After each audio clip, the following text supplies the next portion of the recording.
The winter night bit deep. Ice coated the alley floor, jagged and slick underfoot. Max, a tiny orange kitten, pressed his belly against the frozen ground, but the cold seeped through anyway. His paws throbbed with every step, and his breath came in short, ragged puffs of steam. Tiny form, glove-sized. City, a terror gauntlet. Dog lunged, teeth snapping inches from his face. Max scrambled backward, his claws skittering uselessly on the ice, and darted into a narrow gap between two rusted dumpsters. He waited, heart hammering against his ribs, until the heavy thud of the dog's paws faded into the distance. He moved again, but the alley offered no sanctuary. Shivering, he huddled, awaiting dawn's faint light. Pallets shielded Max, eyes closing, a tight ball. Silence held its breath. Boots crunched ice, then stopped. A dark shadow loomed. A hand descended. Rough, freezing grip choked his breath. He was shoved into a dark, suffocating sack. The fabric was thick, smelling of damp earth and stale grease. Max thrashed, claws raking. Sack swung violently. Kitten jolted, muffled cries vibrated. The world outside turned into a blur of motion and sound, leaving him trapped in a void of his own terror, with no way to see, no way to run, and no hope of escape. The stranger sprinted through the labyrinth of alleys, his boots crunching against the ice with a relentless, driving pace. He vaulted over a broken fence, the sack swinging rhythmically against his side. A few yards away, tucked behind a rusted iron gate, a pair of eyes watched. Max, an old golden retriever, stood motionless. He had been scavenging for scraps when the struggle began. His body was stiff with age, and a permanent, weary limp pulled at his gait. He saw the sack. He heard the muffled, frantic scratching from within. The dog's heart hammered against his ribs. He did not bark.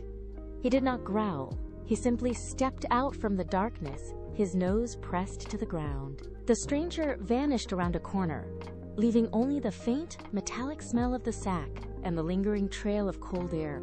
He began to move. His limp was pronounced, but he did not hesitate. He pushed forward, his focus narrowing until the world became nothing but the trail. The trail led away from the alleys and into the vertical maze of the city. Max the dog pushed his aging frame, his muscles protesting with every stride. He reached a narrow, frozen river that sliced through the industrial district. The ice was thin, spider-webbed with cracks that groaned under his weight. He stepped onto the surface, his claws clicking frantically for purchase. Halfway across, the ice buckled. He lunged, his back leg dragging as he scrambled onto the far bank, his fur soaked by the biting, frigid water. He didn't stop to shake it off. He climbed a rusted fire escape, the metal slick with frost. His limp became a rhythmic, agonizing hitch in his gait, yet he pulled himself up, rung by rung, until he reached the rooftops. Below him, the city was a blur of jagged shadows. He tracked the scent across the uneven shingles, dodging chimneys and vents. Every jump was a gamble. He landed hard on a lower roof, his breath coming in ragged white plumes. His heart hammered a frantic, uneven beat against his ribs, but he kept his nose to the wind. He was slower than the stranger, but he was relentless. He navigated the treacherous heights, his eyes fixed on the distant warehouse district. The warehouse stood as a hollow, rotting shell against the night sky. Max the dog skidded to a halt, his claws scraping against the frozen concrete. He pressed his nose against a jagged, broken window, his warm breath instantly fogging the glass. Inside, the dim light revealed the kitten. The tiny creature was locked in a rusted iron cage, his frame trembling violently in the cold. Max let out a deep, desperate bark that echoed against the metal rafters, but the heavy warehouse door remained bolted shut. A shadow detached itself from the darkness of the interior. The stranger stepped into view, his movements slow and deliberate. He looked toward the window, saw the dog, and let out a sharp, mocking laugh that cut through the silence. Max threw his weight against the door, his shoulders slamming into the wood, but the frame held firm. He circled the perimeter, his nose searching for a gap. He returned to the window, scratching at the frame until his pads bled, his whimpers lost in the howling wind. Each attempt ended in failure. Inside the warehouse, the air grew heavy with the smell of damp rot and stagnant dust. The stranger moved through the rafters, his movements careless and erratic. He held a flickering torch, the flame casting long, dancing shadows against the peeling walls. He stumbled over a loose floorboard, his balance faltering. The torch slipped from his grip, tumbling through the dark space before landing squarely on a pile of dry, splintered timber. The wood caught instantly. A thin, orange line of fire raced along the floor, hungry and fast. It licked at the base of the iron cage, the heat radiating outward in waves. Max the kitten let out a sharp, piercing mew, his small body pressing against the rusted bars as the temperature soared. Smoke began to billow from the corners, thick, black, and suffocating. It curled upward, obscuring the rafters and filling the hollow shell of the building. The stranger scrambled back, his face illuminated by the growing glow, but he made no move to help. The kitten's terror peaked, his cries becoming frantic gasps as the oxygen thinned. Outside, the dog watched as the orange light intensified, turning the glass windows into glowing embers. The game had ended. The warehouse was no longer a prison, it was a furnace, and time had finally run out.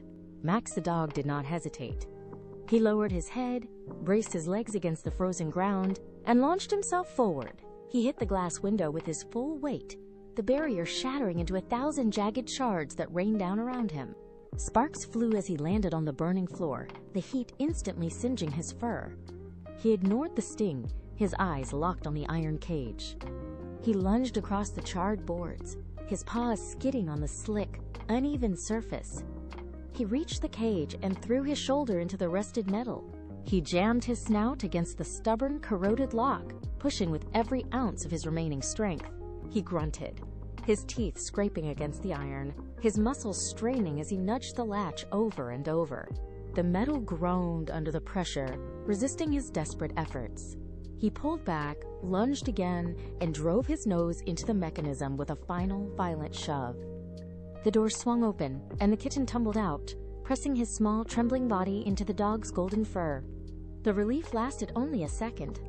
Above them, the warehouse roof groaned, the heavy wooden beams twisting as the fire consumed their support. A massive timber crashed down just inches away, sending a spray of burning embers into the air. Max the dog did not look back. He gripped the kitten gently but firmly in his jaws, shielding the small creature from the searing heat. He turned toward the wall, but the path was blocked by a wall of flames. He lunged forward anyway, his paws burning as he sprinted across the charred, shifting floorboards. The heat was a physical weight, pressing against his fur. He jumped over a gaping hole where the floor had already vanished into the abyss, his back legs scrambling for purchase on the slick, wet wood. Another beam fell, shattering the air with a deafening crack. He ducked low, weaving through the inferno, his lungs burning with every breath of smoke-filled air. He reached the outer wall, saw a jagged opening, and gathered his strength for one final, desperate leap. He surged through the flames, his body clearing the debris, just as the entire structure behind them collapsed into a heap of fire and ash. They tumbled out into the cold. They lay on the frozen ground for a long moment, the silence of the night ringing in their ears. The dog stood up first, his legs trembling, and nudged the kitten until he moved. They began to walk, their pace slow and uneven. Every step through the icy city streets was a struggle against exhaustion. Rain began to fall, mixing with the ash that coated their fur, turning into a cold, gray sludge that clung to them. They passed the same dark alleys and broken fences that had once been their gauntlet of terrors, but now the threats were behind them. The dog kept his head low, guiding the kitten through the winding, empty paths. As the minutes passed, the sky began to shift. A faint, pale light crept over the horizon, turning the jagged ice on the streets into glittering glass. The first rays of sunrise touched the rooftops, signaling the end of the long, freezing night. They reached the threshold of a small, quiet house. The dog pushed against the door, and it gave way, leading them into a space shielded from the wind. Inside, the air was still and dry. The kitten crawled into the corner, his tiny tail wrapping around the dog's side, seeking the heat he had fought so hard to find. The shivering stopped. The danger of the streets vanished, replaced by the quiet hum of a home.